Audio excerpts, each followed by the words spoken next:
What is it about humans that fear that which is different and unique? And why do humans feel like they have to play this lifeboat game where they have to prove themselves worthy to stay in the lifeboat? Well, we're going to answer these questions and go into them with some of our favorite geeky fandoms. Welcome to another episode of Systematic Geekology. Welcome, geekologists. I am one of your hosts, Will Rose, sometimes called AKA Wilbo Baggins or the Wilver Surfer or many other things. And we're coming up on 300 episodes. We're creeping up on 300 episodes in the podcast realm with Systematic Geekology. And I'm really proud of the conversations that we have that's going around. Our conversations around the theological and philosophical with the fandoms and all that we geek out and nerd out about. And this episode is going to be no different because this is a part of our series of primarily political. It's an important election year. And so we are talking about the politics and the tension of politics within our fandoms and how that mirrors or relates or is a part of our world that we navigate on our own here in the real world. So tonight we are going to talk about primarily political, some of our fandoms such as comic books and superheroes with X-Men, Inhumans, Eternals. I know the X-Men is one of my chief fandoms and what got me into comics and geekology, if you will. And I can't do this alone. So I brought in a friend who I know loved the X-Men, and we've geeked out about it before. You've heard him on Comic Book Catch Up. Dr. Walsh. We have Andy with us today, our resident X-Men expert. And I don't know if he's an expert with Inhumans or the Eternals. I know a little bit about it. I don't know if he does, but we're at least going to talk about it a little bit and how it relates to politics and our faith and our fandom and all those things. Andy, how are you doing? What's happening? I'm doing pretty good. Well, thanks for having me on again. Yeah. So do you know much about the Inhumans? Have you done a deep dive? I do not know as much about the Inhumans as I know about the X-Men. Right. I'm the same. I have, read most of the recent stuff. I keep track of a lot of Marvel stuff on Marvel Unlimited. The Inhumans versus the X-Men and all the lead up to that. When the Inhumans were a big thing, when they were trying to make the Inhumans happen in about 5-8 years ago, whenever that was, when the X-Men were licensed elsewhere, and they wanted to make things happen for properties that Disney wholly controlled. I followed all of that. I did watch all 8 episodes of or however many episodes it was. If it wasn't that many, it seemed like that many at least, of the live action show. Yeah. I've paid my dues to some extent with the Inhumans.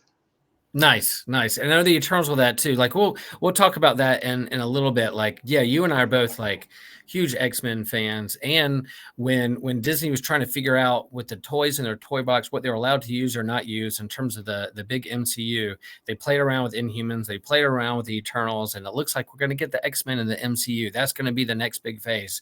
It's a good time to be an X-Men fan, I think, when it comes to comics and cartoons and what's potentials out there for the MCU. And but I think the Inhumans and Eternals are in the same kind of family tree or akin to the X-Men in terms of how they are seen as heroes or not, and how they wrestle with their powers or not, and what they're doing out there, and the politics around these characters when it comes to how the public thinks of them, how politicians think of them in this fictional fandom world, but it's not far off to what we do in our real world when it comes to those people who are different than us, who are more unique than us. So we'll talk about those things, and I'm excited to do that. But before we do that, Andy, what are you geeking out on these days? I think the biggest thing right now, we just finished the first season of the Foundation TV show on Apple. With my son and my wife. We were watching it, and that was really interesting. from what I remember, a pretty big departure from the book series or the book. But explore some interesting themes, and have some cloning, which is a popular comic book trope, right? Yeah. And some other big kind of it's really grand scale sci-fi, at the like galactic level. What are the implications for some of these different sci-fi ideas? And so Yeah, I think that's pretty it's cool. pretty legendary in the sci-fi world. Yeah, was this like a book that even predates like Dune and other places? Wasn't it kind of like it's been around a while and they've finally made it into like a show? I'm not quite sure. Yeah, so Asimov, I want to say the 50s, right, were the original Foundation books. So yeah, those are some of the temptation is to say foundational science fiction texts. Yeah. Yeah. There you go. The foundational of it. Yeah, I've heard good things, and I'm a sci-fi fan, and there's a lot of content out there. I haven't got to it yet. Have you checked out Three Body Problem yet? Have you heard about this show? I've heard about it. It is high on my list, but I was traveling last week and my wife was not with me, so that was something that's something we would want to watch together. So hopefully this week we'll get to that. Good TV and geeking out fidelity. I admire that. Yep, I'm in the same situation in our family and household too. But I read the book a few years back and I loved it. I couldn't put it down, and so I was excited to put this at the top of the queue for my watching as well. Coming off a Holy Week and Easter, I was like, man, I just haven't gotten around to it. But watched the first episode last night and I loved it. And I think it's going to have some implications when it comes to faith and science and this whole buzzword around faith, deconstruction, reconstruction. This show tends to do that with science too. What if everything you knew about science was wrong, and you have these scientists who are deconstructing how they understand the world and worldview because of it? So I think it's got some good things there that hopefully we'll lift up on an episode pretty soon. I'll name another thing that I'm geeking out on, and that is a podcast that my daughter recommended. Hannah, she's been on an episode with us, and she kind of picks on me for how many podcasts that I listen to, and I was like, I don't need another one, but she's like, Dad, I found a podcast I really like. It's called Ologies, and it's Allie Ward is the host, and she's really good. It's edited really well, and really all the ologies that are out there, the science behind the things in our normal world, whether it's pelicans or taste buds or the digestive system, or even like what the science behind why we are disgusted by some things and not other things. So really interesting. I love it. I started following her on Instagram and the show, and I got a long to-do list when it comes to listening and catching up with ologies. So it's really good. So all you science fans out there, check it out. And we're going to talk about some sciences here. We're going to talk about some science because man, yeah, I hate it that it's this way, but science can often become politicized as well, as we know that pretty well, right, Andy? And so, yeah, this is our part of our primarily political series and themes, and so we've been asking this question. I've been listening to our other hosts talk about theirs, but this is one of the icebreakers. What is a favorite political character in real life or in fandom? Andy, what do you think? What's one of your favorite political characters? So I'm going to go very on brand here. Okay. One of my early gateways into comics was Peter David's X Factor in the 90s, when the team was a government sponsored group, and their government liaison was Val Cooper, and so she's been she was a central figure to my early comic book reading. And she's one of those characters you love to hate a little bit. She was always the very much the straight man to all the very colorful personalities on X Factor in those days, and so that it made her an interesting foil. And then it was especially fun when she got moments to shine a little bit, or moments to get her to get one up on everybody else. Yeah, that's a good recommendation. The Peter David run on X Factor, really good comic book and storytelling. And if you like the X-Men or just like superheroes and the tension between what heroes the government wants you to do or not, that's there for sure. Now, is Val Cooper, is she on this new X-Men 97 cartoon? She was. I was pleasantly surprised to see Yeah, to see her show up. I there had you to go. stick through the credits because I don't think they named her in the first episode. But I was like, oh, that has to be Bob Cooper, and I stuck through the credits to see, and sure enough, that's who it was. There it is. Yep, there you go. Come back around again. The run of the '90s, and then man, here we are again. 1997, is the set is was when it was set, and here we are 2024. So I think that's a good pull. Nice, nice, nice, nice. Yeah, I will share I have, I'm tempted when it comes to political characters to say like Dr. Martin Luther King Jr. and Abraham Lincoln. But if we're gonna be able to say real life or fandom, I'm gonna say T'Challa. I like him and Wakanda and this whole aspect of this other civilization that's technologically advanced in Africa, and we've seen it played in the movies. But like him wanting to be a hero, but yet leading his people, not isolating himself from others, but also being a part of the whole world, but also understanding how to protect his people and country and nation. That tension that's there is a very political character because he's a leader, he's a king, but he also has a people to rule and figure out what's best for them. So I'm going to go with T'Challa right now. Might answer it different tomorrow, but that's what I'm going for now. So as we shared, we're going to talk about the X-Men, Inhumans, Eternals. They're big. They were long comic books in the 60s and onward, way before they were mentioned on the big screen with all these phases when it comes to the MCU and as Andy shared about who owns the property rights to these characters and who can they put them on screen and how can they make money behind that. We're going to talk primarily about their origins in comics and kind of how they relate to the political life of the Marvel comic book universe and then how they relate to ours. And so we'll talk about that a little bit and then tie it back in to perhaps what we're hopeful for in terms of the MCU and what could happen there. So all right, here we go. X-Men, the origins and the political metaphor that they represent. Just to share a little bit about their origins and their history. So the X-Men debuted in X-Men #1 in September of 1963 with Jack Kirby and Stan Lee behind the creative team behind them. And these are teenagers that were born mutants. And so part of their origin behind the scenes is that Stan Lee was having a hard time just dreaming up origin stories for all kinds of heroes. And so he kind of cheated a little bit with the X-Men and said, you know what, they were just born that way. And we don't have to explain their origins. They're just at some point when they hit puberty, their X genes gonna fire up and they're gonna get a superpower, and you can make up whatever superpower you want them to have for whatever particular mutant it is.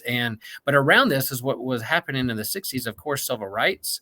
You had the civil rights movement and you had these teens that were seen as different or unique, and Professor X is helping them and shielding them, protecting them, but also want to put out there to the world that they're not just freaks and geeks, but they are heroes that are there to defend humanity. They're not just the next step in human evolution, but they're also heroes. And so I think that's important. I mean, the way that Marvel comics have always operated is to kind of relate to the common persons. They're not just like a DC character superhero that's seen as a god, but the everyday person like Peter Parker, who's wrestling real life things and also being a hero. And so I think it really connected with folks here at this time. The X-Men became popular because you had these kind of nerds and geeks that are reading comic books and love superheroes, and they kind of related to the X-Men because they were seen as that way too, as different or freaks and geeks or whatever.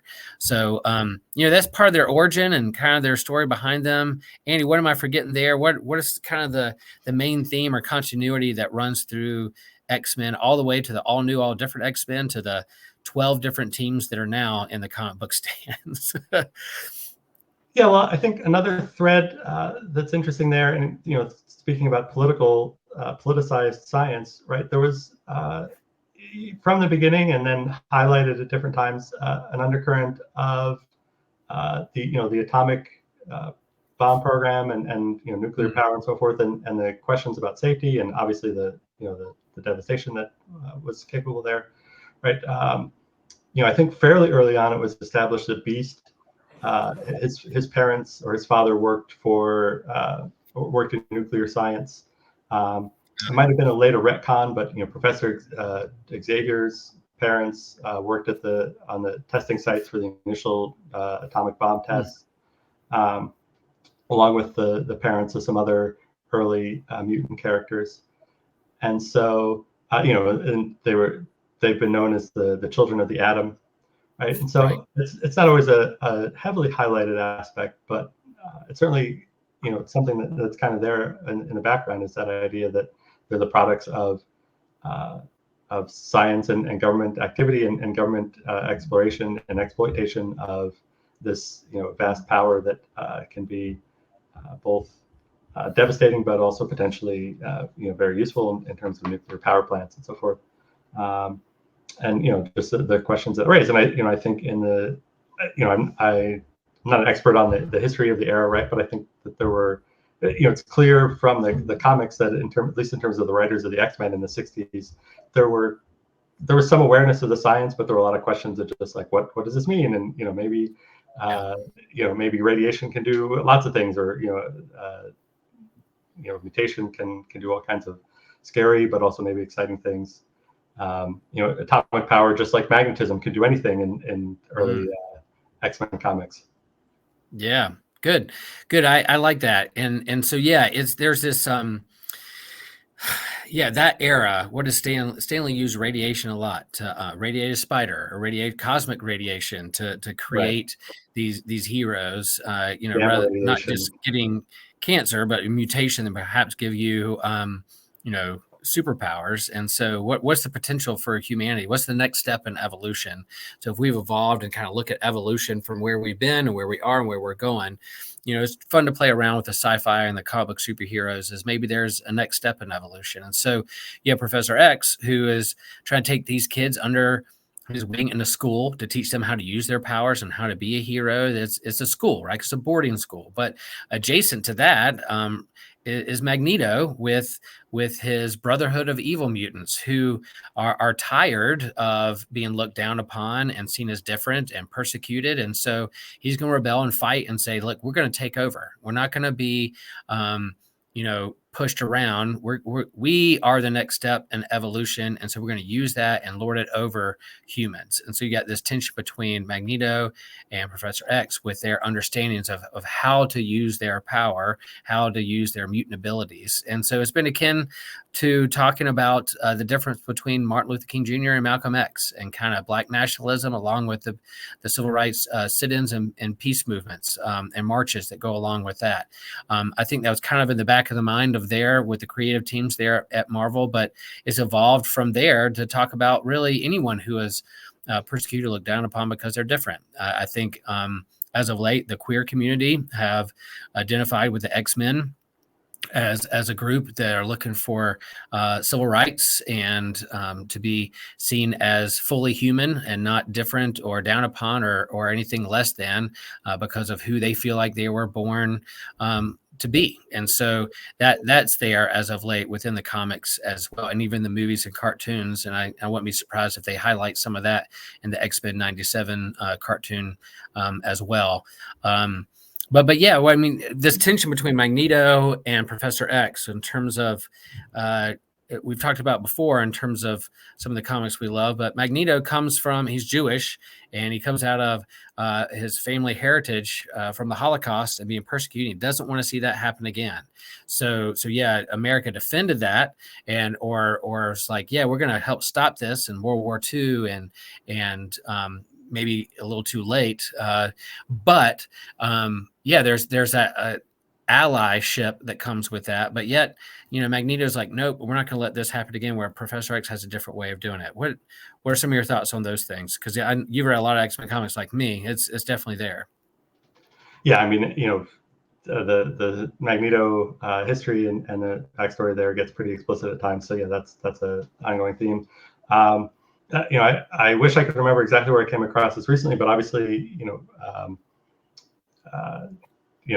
the nation of Israel and Palestine and so forth are in the news now, and in the context of all that, someone pointed out that there are different lessons that could be taken away from the Holocaust. One is that there should never be any more genocides, Right. and the other is that there should never be any more. That the Jews specifically should never be treated that way ever again, and that they should be able to do anything within their ability to prevent that. And using that as a framing for the different perspectives on how to respond to the Hamas attacks that instigated the most recent series of events. And I think that is a useful way of kind of thinking about how Magneto is approaching this thing. Magneto seems at times to be more of that. Never again will my people be treated this way, as opposed to never again should anybody be treated this way. And I think that's kind of the subtext of a lot of the Magneto stories is somebody else coming up and opposing him and saying, no, just because it happened to you doesn't mean that it gives you license to do it to other people. And at times he comes to that realization on his own. At times he doesn't, and other people have to make that point instead. But I think some element of that is a useful part of his story. And I should also feel like I should point out that Magneto has a very complicated backstory that has been retconned at various different times, and at times he was also identified as possibly having Romani background as well. And I don't want to ignore other different folks that might have different identifications with that character and his various interpretations of his history. Yeah, and then it's a good point there. The stuff that we've wrestled with that we, in terms of the First and Second World Wars, but then also the civil rights movements in the 60s, and then here we are now in the 2020s. Similar themes that are there in terms of the tension between the political groups and what's happening in Israel and Palestine. I mean, again, we've said it over and over and over again, but when people get upset that comics or their fandom or their movies are getting too political or have an agenda, we're like, it's always been that way. It's been there from the beginning, from Captain America to the X-Men, and what's going on there. And a big part of what's going on in the X-Men story is also the government legislating what they think is protecting humans against the mutants, and either putting them in camps or eradicating them or creating sentinel robots to hunt them down, to make people feel safe. There's that kind of xenophobia and othering. Oh, they're the ones I've never quite understood. It happens with Spider-Man with the Daily Bugle and Jonah Jameson, but people look up to Iron Man and Captain America and Thor and all these superheroes with powers, but yet X-Men are seen as like a threat. What's your take on why some superheroes are seen as great and we want to welcome them, we love them, they're our heroes, we idolize them, to the X-Men who are like, they're the threat, and we got to get rid of them? That's always been a good question, and I the only answer that really works for me is that they can reproduce, right? There will only ever be one Spider-Man, except for the fact that there's now 27 of them. But there will always be one Thor until there's 2 or 3 or 4 Thors. But there's not some process by which these there's a population growth in Captain's America or Avengers or Fantastic Four in quite the same way. Whereas mutants are all over the world, and increasing in numbers. Anybody can have mutant kids. Mutants can have kids that are also mutants, and so you're talking about a group that has numbered in the millions in the world of the Marvel comics at times. And I think people that brings up fears of replacement or displacement. Fears of, well, if we don't do it to them, they're going to do it to us, right? That we'll be the ones in camps, or we'll be the ones who are subservient because they're more powerful than us.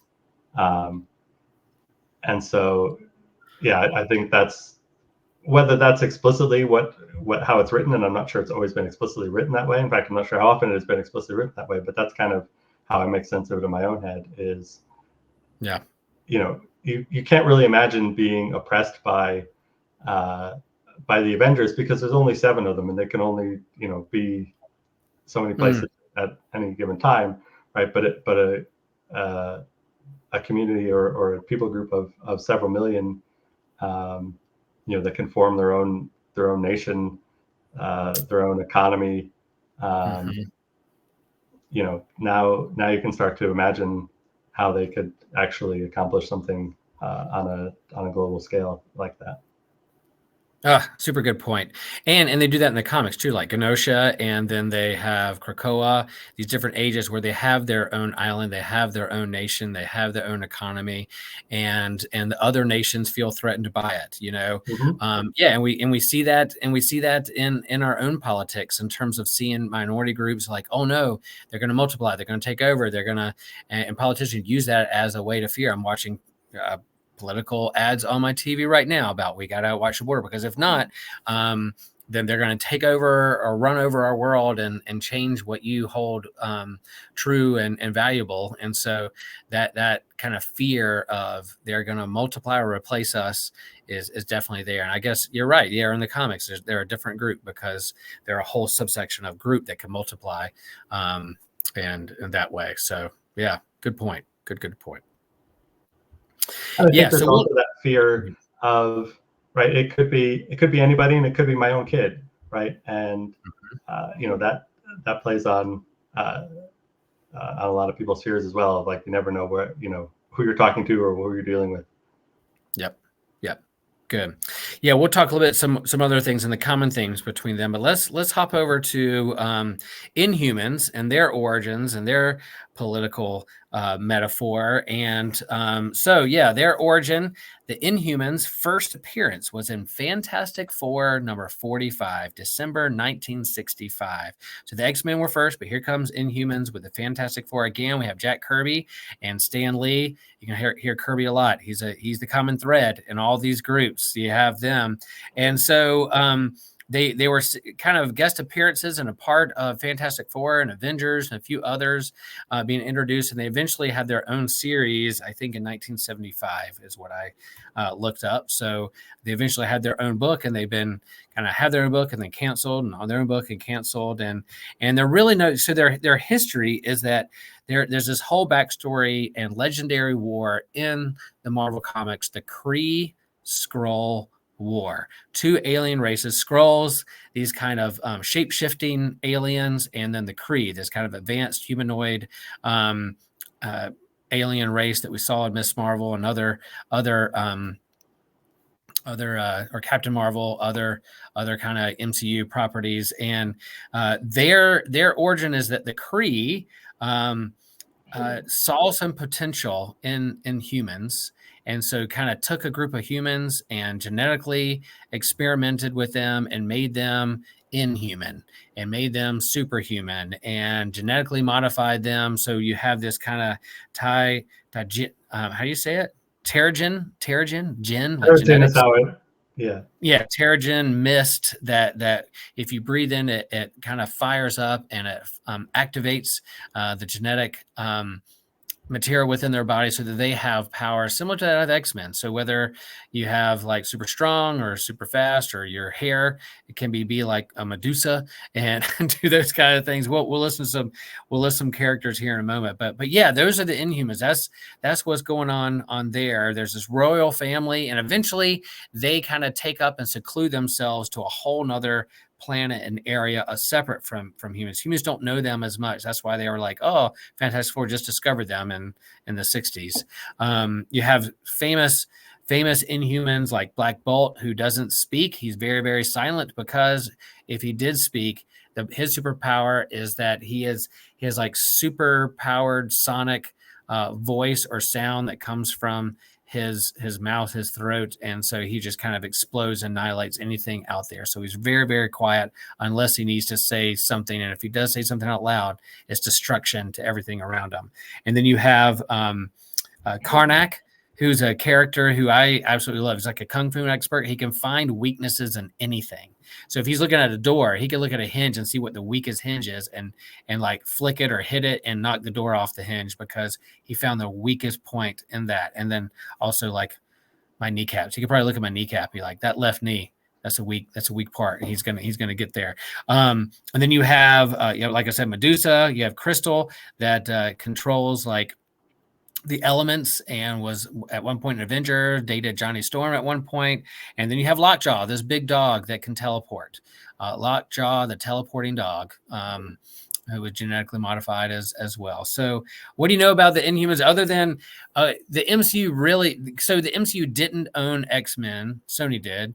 And so like, what's going to be the next big thing if we're going to introduce that to the world on the big screen with the MCU? Let's get the Inhumans. Let's do that. Let's make them popular as the X-Men, so we can introduce them on the big screen or small screen and make some money off that. It did not quite work the same way. Andy, what's your knowledge of the Inhumans in the comics, and then kind of leading up to MCU? And then, there's some political, political ramifications to these guys. Yeah. So, the other interesting thing, is kind of a flip side to the X-Men, right, is that the Inhumans came about because the Kree discovered that they couldn't evolve, or they had stopped evolving. But there was no next step in Kree evolution. Why that happened exactly, I don't know. I don't know that anyone writing for Marvel had enough understanding of evolutionary biology to have a good explanation for that. But that's what it was. The Kree were not going to evolve, so they were trying to figure out some way to sort of jumpstart their evolutionary process again, or figure out some way out of that kind of dead end. And so that's where the Inhumans come from. So in a way, they sort of represent an opposite or contrast to the X-Men in that regard. I think the interesting question of why didn't the Inhumans work? I mean, part of it is just they were never as popular as the X-Men. Right. There was no Inhumans cartoon that had a loyal following in the 90s. Inhumans #1 didn't sell 5 million copies in 1991. Yeah. But I think also they're fundamentally different kinds of stories. The classic Inhuman story is much more in the vein of Game of Thrones. Right. It's all about castle intrigue and who's going to sit on the throne, who's going to be the leader of the Inhumans. Because yes, they are, sort of a people group, but the most significant characters are all either part of the royal family or related to the royal family, friends, loyal advisors or loyal friends of the royal family. And so it's much more of that kind of story than this sort of grand minority metaphor. They're not they're a minority group in the sense of that they're small in number, but they're also more of an aristocracy, right? I mean, aristocrats or the 1% or the 1% of the 1%, they're a minority in that, right? That's in that there's very few of them, but we don't regard them in quite the same way of being marginalized. And so, I guess that maybe that's the best way to frame it, is that the Inhuman characters that we're familiar with are not marginalized. They are the aristocrats of their society, and they have their own, in different versions of the story, they have their own people that they have sort of marginalized, or if enslaved is too strong of a term, at least indentured or exploited for labor and so forth.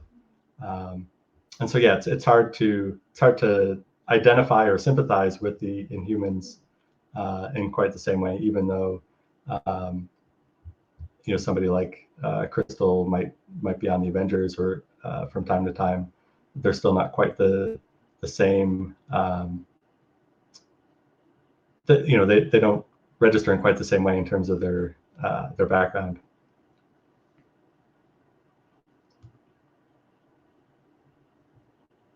I've lost your. My mic was muted, so I was coughing. I think your point that you made about them being kind of more of Game of Thrones than say like these freaks and geeks teenagers who are being persecuted in society. But in terms of the politics of them being kind of genetically modified and used and then bred, and then they have their own nation, their own thing. When Black Bolt shows up, and he's a strong silent type. He's not going to say much. You're like, oh snap, here we go. Is he going to say a word? There's this element of being threatened because he comes in, this king from this nation, that if he says one word, he's going to destroy the whole room around him. And then has advisors and those kinds of things. So I love that aspect. And then you get into like the politics of like, are we, in terms of, are we in control of our own evolution? Should we be in control, kind of scientifically engineering our own selves or species or animals? I think eugenics comes up to play when it comes, you're talking about Inhumans. We'll talk about the Eternals is a little bit like that as well. But in terms of Inhuman, what are we in charge of our own evolution, or what should we play God or not? The government, should it regulate that, or should we be on our own, like regulating science, aliens? Like there's a lot here with this group, even though they're not the most popular, superheroes in the Marvel universe, but they're always fun when they show up in cameos in other people's books, in stories or big events, because things get serious when you do that. But some of the threads there, what are your thoughts in terms of us being in charge? You're a scientist, you work with some of these things and understand some of these things. What for the common layperson, what is eugenics, and how does that apply to Inhumans in our own world? In 5 minutes or less, Andy. No, I'm just kidding. Sure. Eugenics was the idea that once we started to understand how inheritance worked, right? So we knew for many generations, that there were traits that occurred in animals and plants that you eat, and if you wanted bigger sheep or tastier fruit or whatever, you'd find the things that find the animals that were the biggest, or find the fruits that were the tastiest, and breed those together, and keep doing that until you got really, really excellent results. So we had some notion that there are these traits that are inherited, and that they can be reproduced somewhat consistently, but also that there's some variability within a species. But it wasn't until the late 1800s, early 1900s that we began to understand more specifically what was behind that, and how exactly that inheritance worked at a more conceptual level, rather than just that empirical, well, we know if we do this, we get these results kind of thing. That started with the very famous work of Gregor Mendel and his pea plants. Right. And then Catholic priest, faith and science. You had a Catholic priest, genetics. Yeah, there you go. Yeah, and so his work was not widely known for a number of years, so it was kind of rediscovered in the early 1900s, and out of that developed a whole scientific field of genetics, and also a lot of statistics. A lot of what we know now about statistics comes from that same era, that same field of study. And with that came the thought, oh well, now that we know more about how these traits work and how they're transmitted and inherited and so forth, we can control that, and we should breed out the traits that we don't like. And you can be more or less extreme about that, right? Some of the more extreme versions that were enacted in various ways are sterilizing the people that you don't think should be allowed to reproduce. And obviously that opens up a lot of doors of, well, who gets to decide who to carry forward. Things. Oh no. Okay. Also, more subtle things. About just sort of allowing, regulating who can marry whom, and so forth. And so this was taken as some professors were promoting and putting forward as a positive thing, that this idea of eugenics, that we should select for, and basically we should select in humans for the traits that we think are most desirable. And right. We've it's fallen out of favor in academic circles. I don't think we've completely moved away from that. Variations of it, I think, are coming up now in light of CRISPR and the ability to more specifically engineer changes to genes, Right. things like that. And the phrase "designer babies" has been tossed around for many decades now. When is it appropriate to when you're doing something like in vitro fertilization, when is it appropriate to select out embryos that you think might be likely to have this issue or that issue? And then do you draw the line at, serious disabilities or developmental issues? Do you select for positive traits? Do you select for attractiveness, intelligence, whatever you might decide is preferable? But and I think the biggest points that I would make, in a short period of time about that, one is that we are much more genetically mixed than we probably think that we are. There's very little evidence for any kind of isolated populations for any significant lengths of time in the human world, going back to the extent that we can look at such things. And so, you might think that there are separate populations that have separate traits and that can be kept distinct, but really we've been mixing it up with everybody, for as long as we can trace back. So, it's harder to isolate traits than you might think that it would be. And the other point that I think it's important to keep in mind is that the few examples that we have of very clear, like this gene causes this thing, whether it's like eye color, where we have a pretty clear understanding of like the allele that results in blue eyes versus brown eyes and so forth, or the thing that you might have done in high school where there's a certain taste that some people can taste and some people can't. So you have a little strip of paper and you put it on your tongue and you see whether it tastes like anything or not. Or things like cystic fibrosis that have been isolated to, or sickle cell anemia that have been isolated to fairly specific genetic changes. Those examples are well known because they are the few clear examples that we have, and the vast majority of traits are tied to probably the interactions of many genes over the course of our development and over the course of our lives, interacting to result in the traits that we observe. And so we really don't know nearly enough about what causes some people to be more intelligent than others, or taller than others, or more attractive than others, or whatever dimension you want to think about. We don't know enough about that to actually be successful in saying, okay, we can make this change or that change and get people with the traits that we want. And it may even fundamentally not be possible.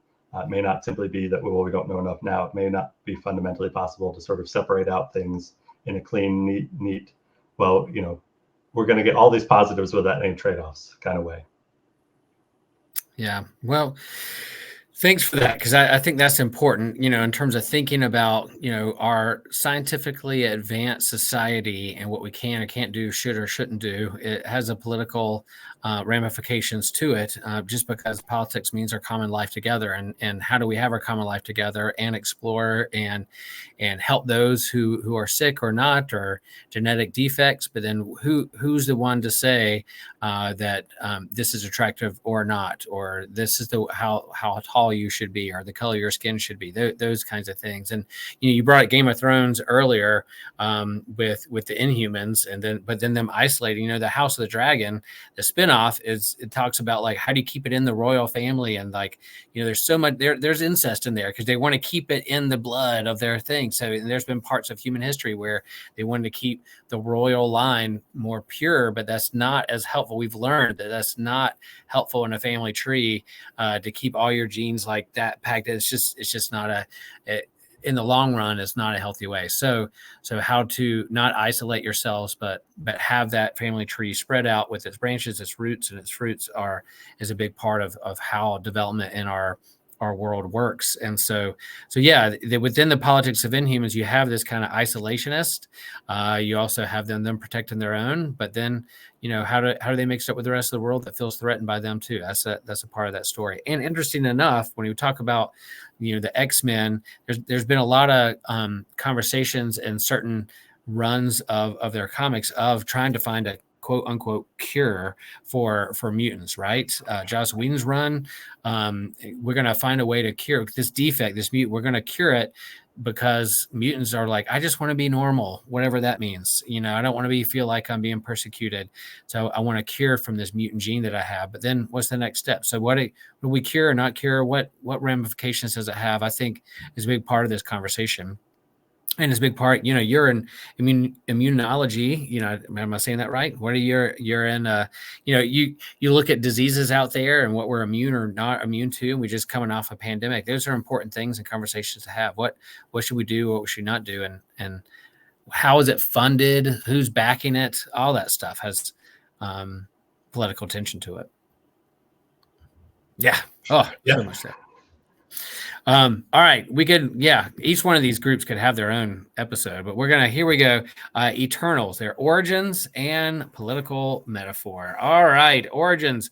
Where they begin? They began in July 1976. You know who their creator was? Take a guess. You got it right. Does it rhyme with Smack Murby? Yeah, it does. Jack Kirby. And part of that history is that he went over to DC for a little while and created New Gods in the early 70s. And it was a big hit. He had a falling out with DC and came back over to Marvel. And Marvel was like, hey, let's do what you did with New Gods, except over here at Marvel. So he created the Eternals. Their story is that these cosmic godlike beings from the beginning of time, the Celestials, saw and found Earth and said, oh, this is a soil ripe for genetically modifying or speeding up the evolutionary process, and we create these super beings. And they also created not so super beings called deviants. And you have these two different types of creature, one a monster, one a hero. You could get a little bit about like you could go down the road of us and them and othering, even with the deviants, poor deviants sometimes, they're just seen as monsters. They were manipulated too. But these Eternals were protectors of the earth. That's their purpose. They're behind the scenes. You saw that if you watch the Eternals movie, that they're kind of a secret underneath society, there to protect humans. Even if you don't know they're out there protecting you from the monsters, from the deviants. There's some history there of a civil war that happened within them. Again, politics of these Eternals. One group thought, hey, they should rule over humans. Another said, no, we should protect them. So there you go. Again, how do you use your power, responsibility, your superheroes responsibly? There you go. So yeah, you have different generations of the Eternal. The latest one, the third generation, or the one that they lifted up in the MCU, is like Icarus and Sprite and Ajax and Cersei and Thena, who's played by Angelina Jolie. Like all that was a part of the Eternals. And there's some similarities. And again, as we said, to the X-Men, to Inhumans, in terms of how they were created and manipulated, and then what do they do with their power now that they have it, and what do they how they express themselves or protect the world that was entrusted to them. Andy, what's your thoughts on Eternals? They tried real hard to make that the next big thing. Didn't quite work in the MCU, but interesting that it was a Jack Kirby creation, and there's some good story runs in the art, and some of the stuff's out there. Some Neil Gaiman even wrote a good run on the Eternals as well. Yeah, the Eternals are interesting. There is overlap with the X-Men. The history with the deviants and so forth has been linked to sort of creating the potential for eventually the mutants to come around. Jack Kirby loved a grand narrative, it seemed, especially as his career went on, or at least maybe as his career went on, he was given more opportunity to explore what he was always interested in, but hard to say. Right. But he loved this sort of grand narrative and kind of tying everything together. And there's maybe something interesting to explore there in terms of, maybe we'd be suspicious of efforts to kind of tie everything up together. Sometimes things just are the way they are, right? And there isn't some grand scheme behind that. But that's in the world of politics, that's a popular move to make, right? Is to try to cast everything into this grand narrative to make everything fit into a neat storyline. There's also, you get into, to what extent are they godlike characters because they've been around for 10,000 years. They're obviously named for mostly Greek mythological figures. As with certainly in the movie, just like they did with Thor, they kind of play with the are these characters the inspiration for these different mythologies? Does that make them real gods? Does that make them not real gods? Like what does that even mean? We've seen that in the comics. The tension. There's clearly writers who want it to sort of be, these are sci-fi characters who have an explanation just like everything else, and other writers who much more want them to be supernatural. And I think the movies, especially with Thor, have had that tug back and forth too. Where Thor was explicitly introduced as, well, they're not really gods; they're just aliens with more advanced technology. Right. But by the time we get to the most recent movie, right, he's he goes to the city where all the gods hang out, and the question of who gets worshipped and who doesn't get worshipped is a big part of it. And you got to start to go, we're really pushing the boundaries of just advanced aliens. Yep, I agree. You get into so you get into those kinds of questions with the Eternals as well. You get into questions of the fashion value of denim jackets. Cersei was famously a member of the Avengers in the denim jacket era. Yep. There's also to what extent, certainly in Kieran Gillen's recent take on the Eternals, in the storyline represented by the background art here, they come across as almost like artificial intelligence, right? They've kind of been programmed. They're more robotic than biological, and so there's questions there too about control and who's in control and who what role you have in your own choices versus who's sort of determining them. And that's kind of one of the realizations that the Eternals come to over the course of their story. And as I recall, over the course of the movie as well, in a different plot, but a similar kind of theme of, we aren't who we thought we were. Our purpose isn't exactly what we thought it was. And what do we do about that? Can we do anything about that? And if so, what? Or are all these revelations that we're having and all these choices that we think we're now making, are they just another layer of the programming that we've discovered? Yeah, that's a good point too, because once you feel like, I'm here for this particular purpose, but then you kind of pull back the veil a little bit, and you see there may be some excuse the pun, deviant activities behind the scenes of what you're programmed for, and you start questioning yourself. And I think that's kind of going on in our society with institutions. There's distrust because, like, hey, what are you trying to manipulate me for? What's your agenda here? Are you just trying to make a profit off me? Are you just using me as a way to stay in power if I vote for you? Do you really have my common interest and good at heart, or are you just trying to do something to stay in office, and using the xenophobia to pit me against others? So I think that's, I like to think Eternals as kind of X-Men and Inhumans kind of put together. If you put X-Men and the Inhumans together, you have this royal line and family, and they've been around a long time.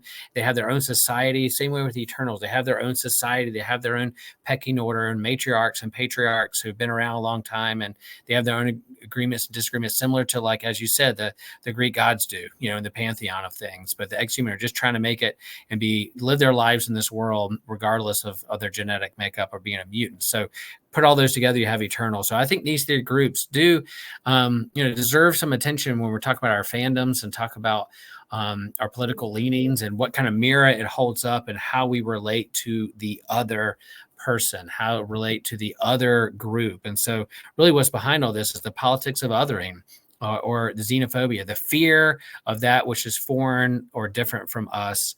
And then us feeling like we need to stay in the lifeboat. There's no extra room in this lifeboat. So who gets to stay? There's 5 societies in here, and it can only hold room for 4. So we're going to make sure we get rid of the other one. What are we going to do to prove ourselves or kick them out of the boat?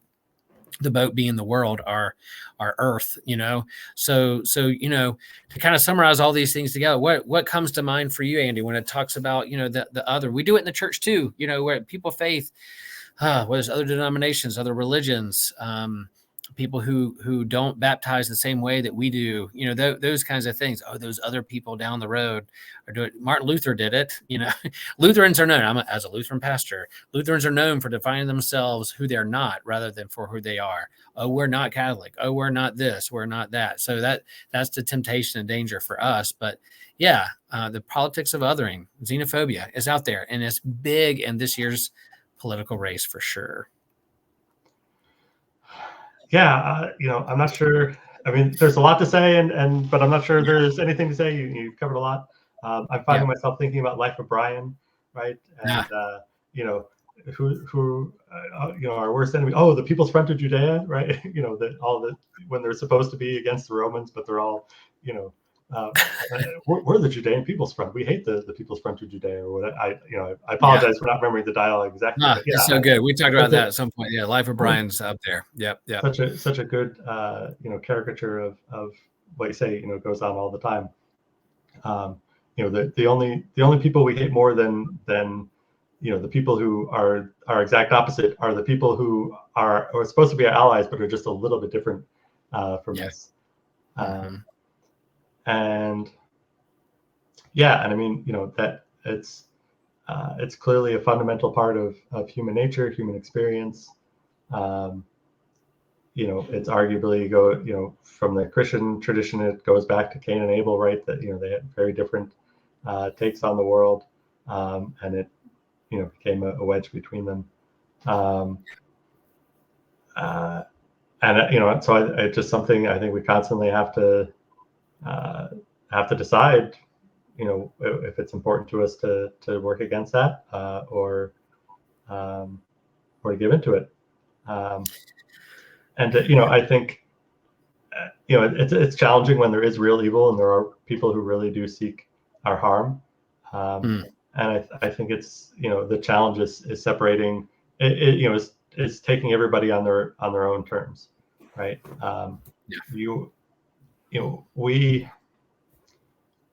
We aren't equipped to know 8 billion people personally. That's just not something that we have the mental toolkit to do. And so we take shortcuts. The human brain does an amazing job of applying heuristics and taking shortcuts all the time. And so putting people into groups and making inferences about what people are like based on past experiences, and other people, is a very useful shortcut, and it allows us to make decisions that would otherwise be impossible to compute, because we would just be waiting for more data or waiting to crunch all the numbers in a way that may not ever terminate. And so the fact that we do have these brains that are able to implement these heuristics is very useful, but it does have the downside that, that's kind of the path we go down sometimes, is just kind of lump people into groups, or, make assumptions about people that have nothing to do with them personally, but based on, other individuals, or even, some characteristics that we've been told about a group. And therein lies the challenge, right? Is, we have been harmed by one person, and so we impute the responsibility for that harm by everybody that we think is like that person, whether they are, whether their ethnicity or their nationality or their gender or their, orientation, or whatever it might be. We impute that harm, or the responsibility for that harm, more broadly. And I think the only option, or the only alternative is to kind of put in the work of, note that yes, that person did do us harm, and there may be a need to resolve that, to see justice brought about, or whatever the case might be. But that does not carry over to anybody else. Everybody else gets, to be taken on their own terms, with a fresh start. That's hard. It will not always work, and sometimes we'll get burnt, right? Because that will open us up to hurt from other people in completely different ways. But the alternative is this kind of othering, and just kind of lumping people together, and it doesn't take long before that leads to putting people in camps, or putting people in sterilizing people, or different all these different things that we have real historical examples of happening. Often with the best of intentions, or with understandable motivations to begin with. Well said, Andy. I appreciate all that. And I think, the reason we do sci-fi, the reason we do superhero books or fiction, is to play around with these ideas, and do it in a safe way, in a sandbox that we can kind of play around with those ideas. When real humans talk about it, can almost get too close, too dark, and we're like, I don't know if I can handle that. But we're playing around with this in kind of imaginary world, or within our creativity of how to tell stories. It helps us iron out and think through these things a little better. So I think these groups can help us do that. And yeah, it just blows me away when the message boards are like, wow, the X-Men are too political, or that's going to, like, God, what are we doing? But the world is getting smaller, and it used to be I just could only handle with my own family and my own tribe and my own little tiny village. But now the village is getting larger, and not just the village next to us, but all around the world. And so it's hard to take in all this information all at one time, and so it can get pretty scary, especially when somebody can manipulate that to help us to or urge us, or lure us to thinking that we're threatened when we may not be. But I'm not anti-border. I'm not anti-boundaries. I think those things are necessary, because humans are going to human, and they're going to hurt each other. So how do we do that? How do we inflect? How do we make sure that proper just laws are out there, and keeping ourselves safe, while also being aware that our implicit and pretty wide out in the open biases against other people, where they look different, or talk different, or orient in a different way, I think is something for us to really kind of check out and look in the mirror, and make sure we hold each other accountable for that. These heroes can do that, and to be careful of othering other people, xenophobia. Jesus did not do that. In terms of the lifeboat game, Jesus didn't play the lifeboat game. They were like, who deserves to stay in the boat? And he's like, let me ask you a different question. Who is your neighbor? Let me tell you a story about a Samaritan, and let me tell you a story about someone who helped somebody on the side of the road, and who didn't help the person on the side of the road. So Jesus didn't even play the game. He didn't even answer the question. He's like, the boat's big enough for everyone. And so how do we manage that together in our common life together in politics? So there you go, folks. There. Message us on the message boards for certain recommendations when it comes to Inhumans and the Eternals and X-Men, especially X-Men. Andy and I have a lot, but there's also this whole backdrop of like the Illuminati in the Marvel universe, where Professor X is a part of, and Black Bolt. I don't think there's an Eternal on the Illuminati, but there's this whole. I don't think so. Not yet. Probably not yet. They'll retcon that. If the movie had done better, maybe they would have put him on put somebody on there.